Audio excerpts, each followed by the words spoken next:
வணக்கம். ஒரு காட்டில் ஒரு சிங்கம் குட்டி போடுறப்ப இறந்துட்டு, அந்த குட்டி சிங்கம் அம்மா சிங்கம் இறந்துட்டோடனே அது என்ன பண்ணுறதுன்னு தெரியாமல் அப்படி சுற்றி பார்த்துட்டே இருக்கு. அப்போ அந்த வழியை ஆட்டு கூட்டம் ஒன்று வந்து கடந்து போகிறத பார்க்குது.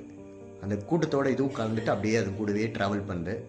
இந்த ஆடு என்னெல்லாம் சாப்பிடுதோ அதே இது சாப்பிட்டு அப்படியே கொஞ்சம் கொஞ்சமாக வளர்ந்துட்டு வருது.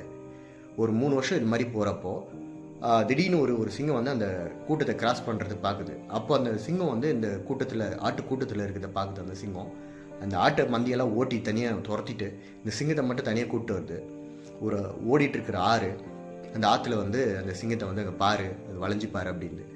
அது தண்ணியில் பார்த்தோன்னே இதுக்கு அப்போ தான் அது ஒரு முகம் தெரியுது, தானும் ஒரு சிங்கம் தான் அப்படின்ட்டு. அப்போ ஆப்போசிட்டில் இருக்கிற சிங்கம் சொல்லிட்டு, நீ ஒரு சிங்கன்றதே மறந்துட்டு ஆட்டு கூட்டத்தை கூட சுற்றிட்டு இருக்க, இப்போ தெரியுதா நீ சிங்கம்னு சொல்லிட்டு, ஏன் அந்த மாதிரி இருக்க அப்படின்னு சொல்லிட்டு அப்போ தான் அது ரியலைஸ் பண்ணி பார்க்குது, நம்ம ஆடு இல்லை, நம்ம வந்து சிங்கம் அப்படின்னு சொல்லிட்டு. அப்போ அது வந்து